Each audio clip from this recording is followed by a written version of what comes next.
Abu Nawas dan menteri bertelur. Pada suatu hari Sultan Harun al-Rasyid memanggil 10 orang menterinya, "Kalian tahu di depan istana ini ada sebuah kolam. Aku akan memberikan masing-masing sebutir telur kepada kalian, menyelamlah kalian ke dalam kolam itu dan kemudian serahkanlah telur-telur itu kepadaku apabila kamu muncul ke permukaan.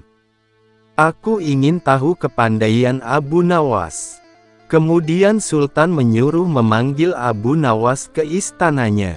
Kepada Abu Nawas dan ke-10 orang menterinya itu Sultan bertitah, "Kamu sekalian aku perintahkan turun ke dalam kolam itu, menyelam, dan apabila muncul ke permukaan serahkanlah kepadaku sebutir telur ayam. Barang siapa tidak menyerahkan telur, niscaya mendapat hukuman dariku."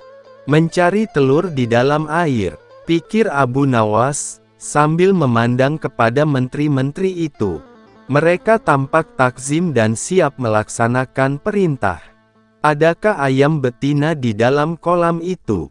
Hari pun malamlah, keesokan harinya, pagi-pagi benar, menteri-menteri itu menyelam ke dalam kolam, dan ketika muncul dari dalam kolam, masing-masing membawa sebutir telur dan menyerahkan kepada Sultan.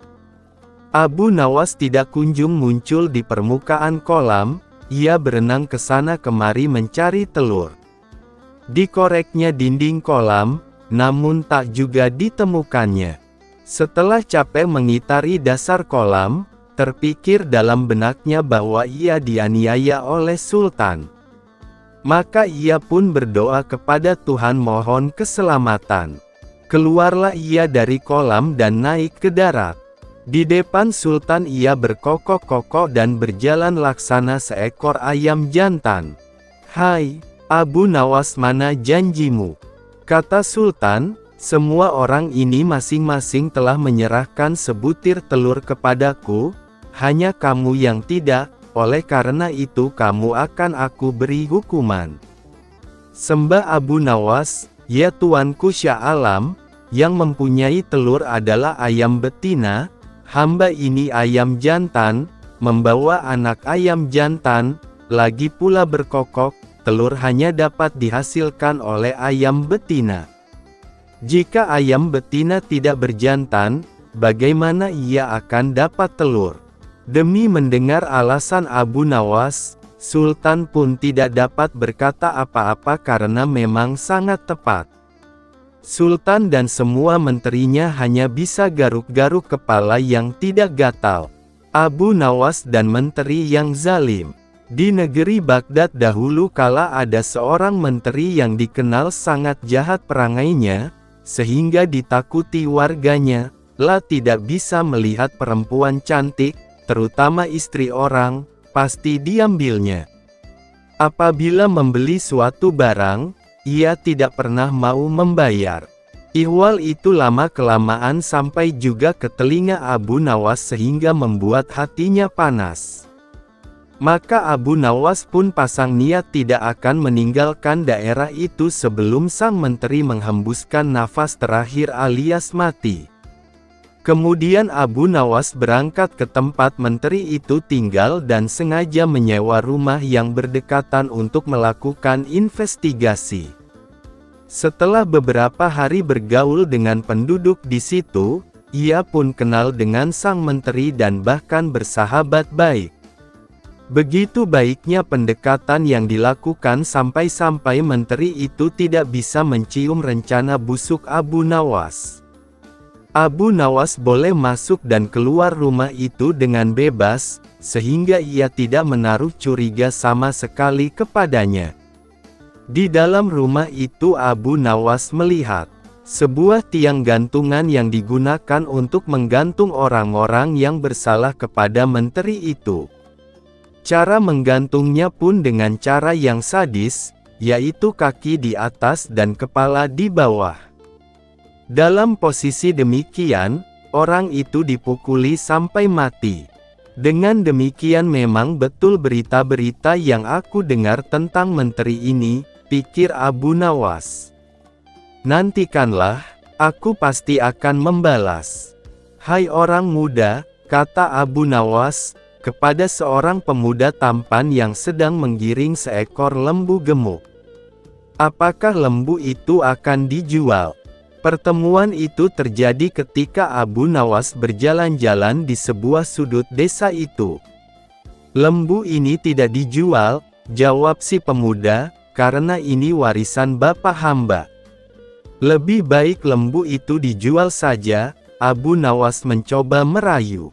Kalau laku dengan harga tinggi, kamu bisa berdagang sehingga uang itu menjadi banyak. Betul juga kata tuan, jawab si pemuda setelah berpikir sejenak. Namun untuk menjualnya hamba harus berkonsultasi dengan ibu di rumah, kalau ibu setuju boleh tuan membelinya. Itu akan lebih baik, ujar Abu Nawas. Sementara anak muda itu pulang, Abu Nawas memeras otak, ia akan berusaha memanfaatkan ketampanan wajah anak muda itu untuk melaksanakan rencananya. Hai menteriku, tunggulah bagianmu kelak, kata Abu Nawas dalam hati dengan perasaan geram. Ibu setuju menjual lembu ini, kata pemuda itu kepada Abu Nawas, setelah keduanya bertemu lagi.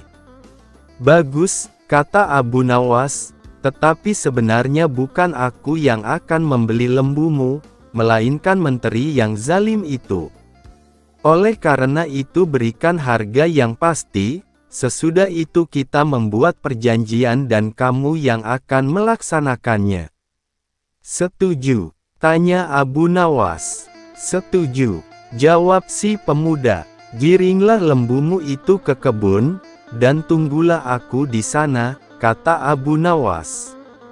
Aku akan ke rumah menteri itu dan setelah itu aku menemuimu. Hai menteri, ada seorang pemuda yang akan menjual seekor lembu gemuk, kata Abu Nawas. Jika Anda tertarik, silahkan Anda beli dengan harga yang pantas, tidak mahal, mari kita ke kebun itu. Berapa harganya? Tanya si menteri begitu sampai di kebun, sangat tertarik dan ingin segera membelinya. 50 dinar, jawab si pemuda. Boleh ditawar? Tanya si menteri. Tidak bisa, karena lembu ini warisan bapak hamba, jawab si pemuda. Baik, pasti kebayar harga itu, ujar si menteri. Maka disodorkan ujung tali pengikat lembu kepada menteri, namun ketika ditarik ternyata kosong.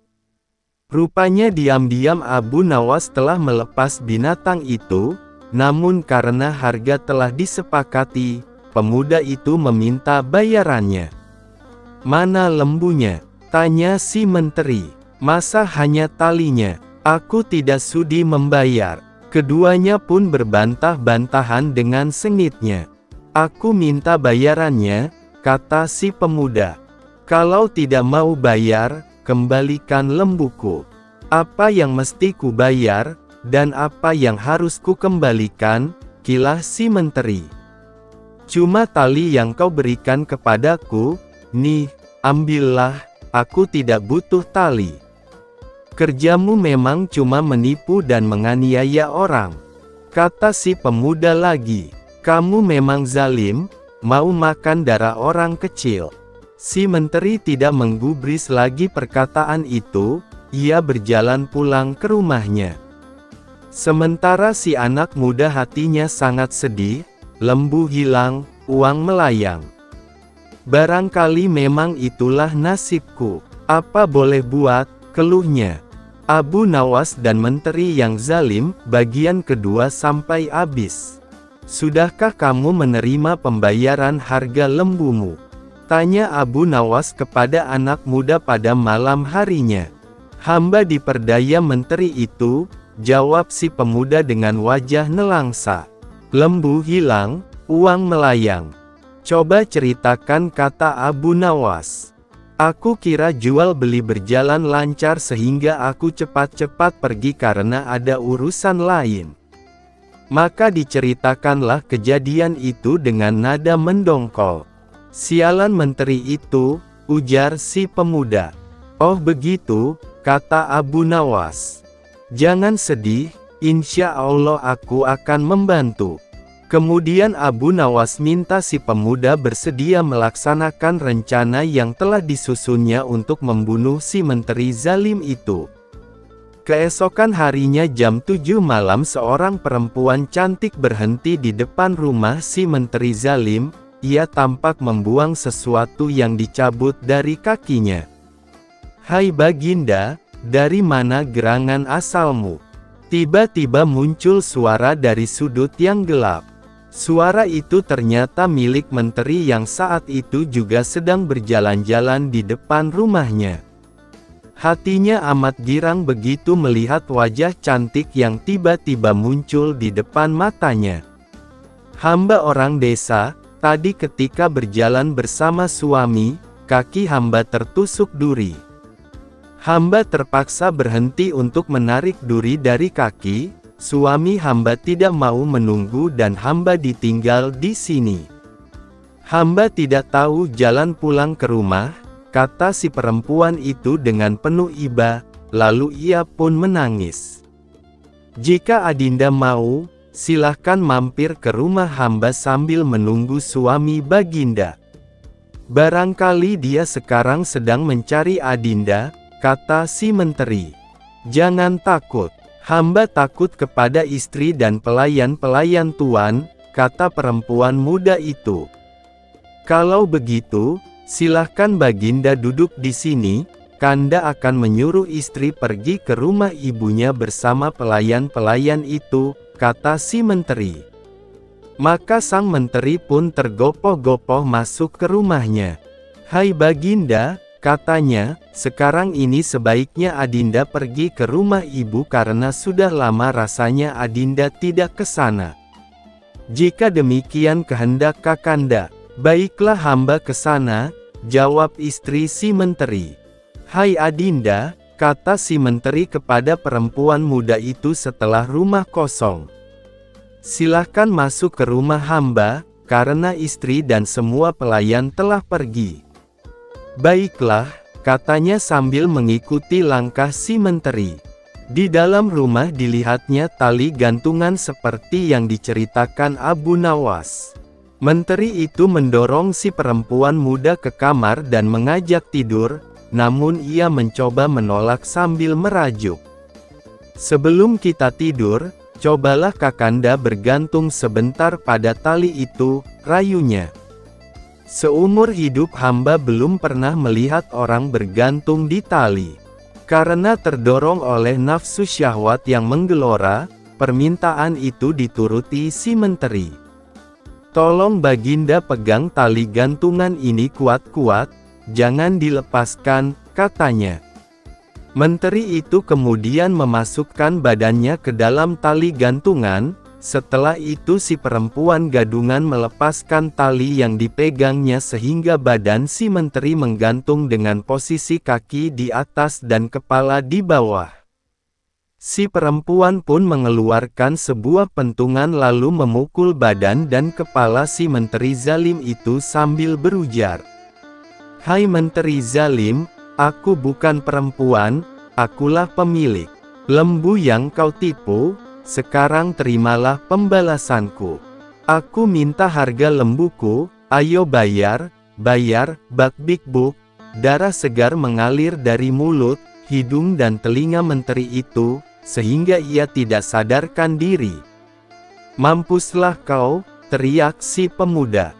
Mengira bahwa si menteri sudah mati, masuklah perempuan palsu itu ke dalam rumah, dan menjarah barang-barang yang ada. Sesudah itu barulah ia pulang dengan menggondol harta kekayaan si menteri zalim. Di tempat lain si istri menteri mendapat firasat buruk, hatinya berdebar-debar keras. "Ada apa gerangan di rumahku?" pikirnya dalam hati, maka dengan bergegas pulanglah ia ke rumah. Setiba di rumah ia menjerit-jerit histeris lantaran dilihatnya suaminya tergantung pingsan dengan kepala berdarah dan harta bendanya ludes. Ketika tali gantungan dilepas, ternyata suaminya masih bernafas, meski terengah-engah. Kemudian dipercikkan air mawar ke sekujur tubuhnya dan kepala menteri hingga siuman dan membuka matanya. "Ya Kakanda," ucap si istri sambil menangis meratapi nasib suaminya. "Kenapa Kanda bisa begini?" Si menteri tidak bisa segera menjawab pertanyaan itu, tapi lambat laun setelah kesadarannya mulai pulih ia pun bisa menceritakan semua yang dialaminya. Setelah itu ia jatuh sakit. Abu Nawas khawatir demi mendengar kabar itu, buru-buru ditemui si anak muda itu di rumahnya. "Mengapa tidak kamu matikan dia?" tanya Abu Nawas. "Bukankah aku sudah pesan, jangan kamu tinggal sebelum dia mati? Sekarang sebaiknya kamu tambah penyakit menteri itu supaya mati." "Bagaimana caranya?"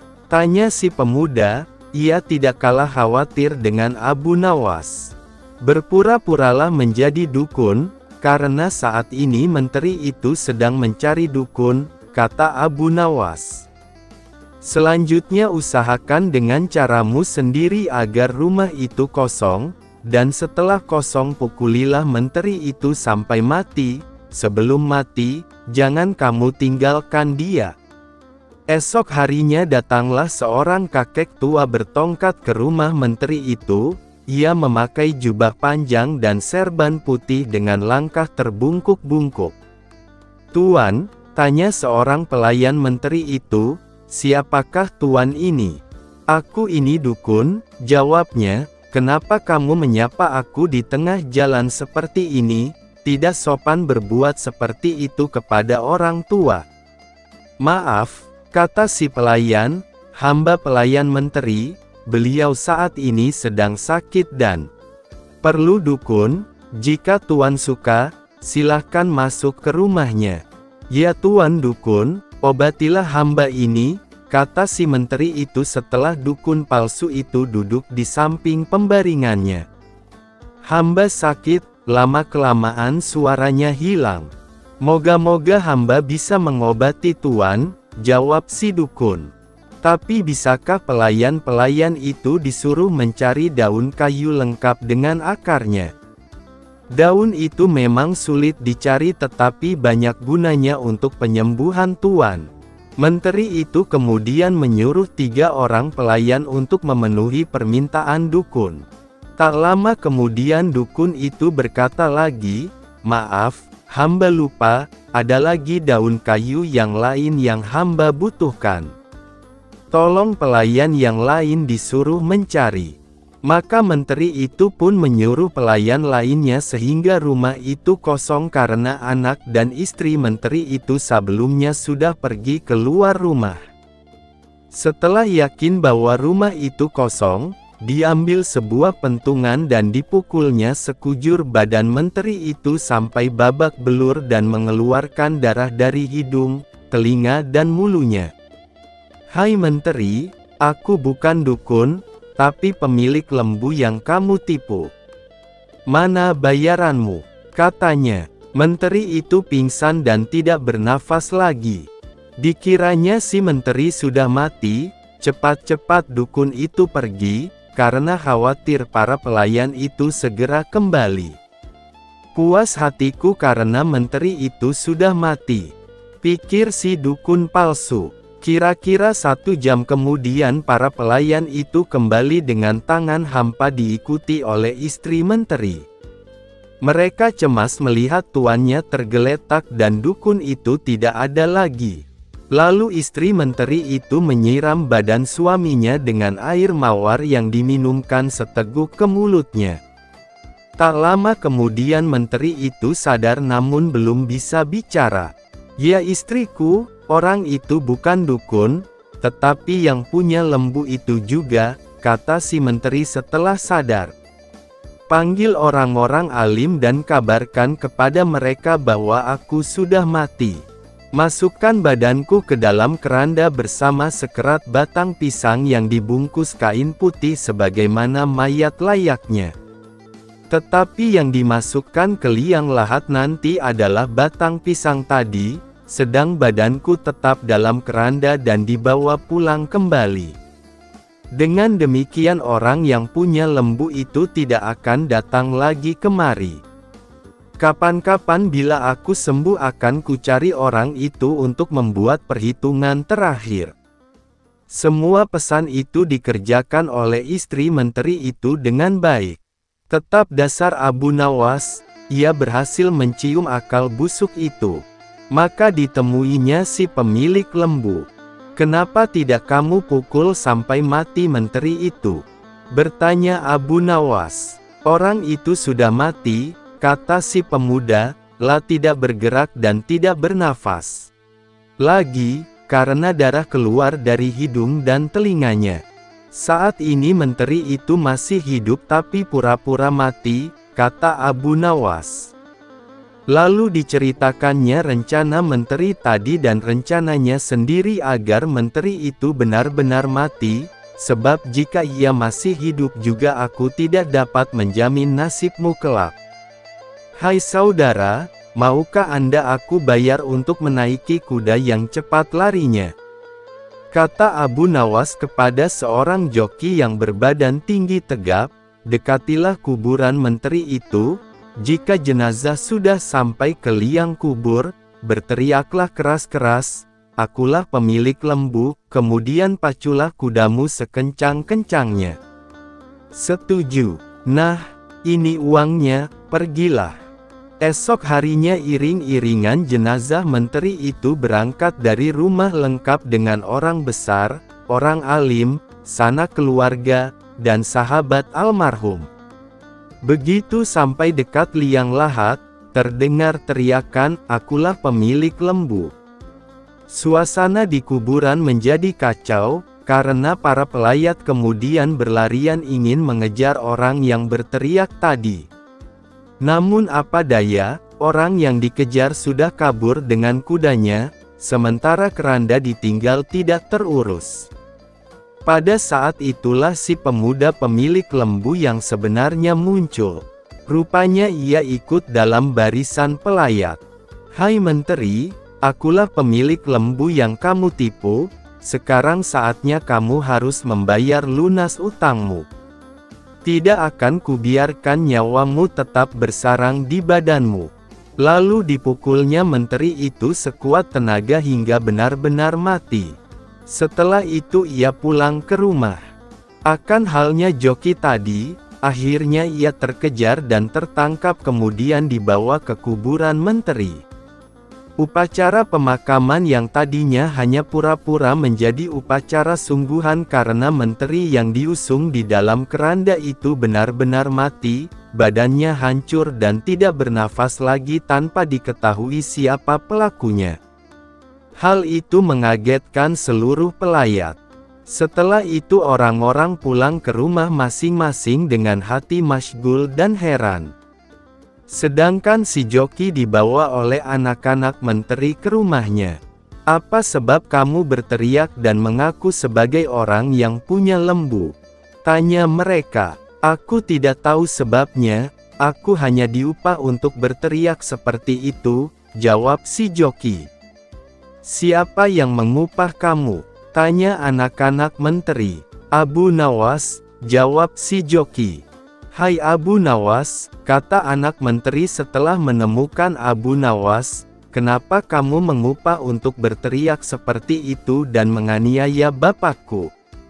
"Menganiaya bapakmu?" Abu Nawas balik bertanya. "Bertanyalah yang benar. Engkau suruh orang itu berteriak mengaku sebagai orang yang punya lembu, maka kami kejar dia, karena yang menyebabkan bapakku sakit tiada lain adalah orang yang punya lembu, bukan dari Allah." "Oh begitu," kata Abu Nawas sambil senyum kecil. "Jadi kamu tidak tahu bahwa orang yang punya lembu itu sudah ditakdirkan Allah untuk berbuat demikian karena bapakmu terlalu zalim, penipu, penganiaya, pengisap darah orang kecil, dan sebagainya. Rasanya tidak usah diperpanjang masalah ini, yang akan membuatmu malu besar, lebih baik kamu doakan saja agar bapakmu diampuni Allah." Anak menteri itu terdiam, sebab ia tahu semua perbuatan bapaknya. Barangkali memang demikian takdir bapakku, pikirnya dalam hati sambil berjalan pulang ke rumah. Warga kota itu termasuk orang yang punya lembu merasa senang dan tenang hatinya karena tidak ada lagi orang yang akan berbuat zalim. Sedangkan Abu Nawas segera kembali ke rumahnya. Niatku sudah terlaksana, pikirnya. Siapa tahu barangkali Khalifah Harun al-Rasyid sedang menanti kedatanganku ke istana beliau, lagi pula aku juga sudah sangat rindu kepada Baginda.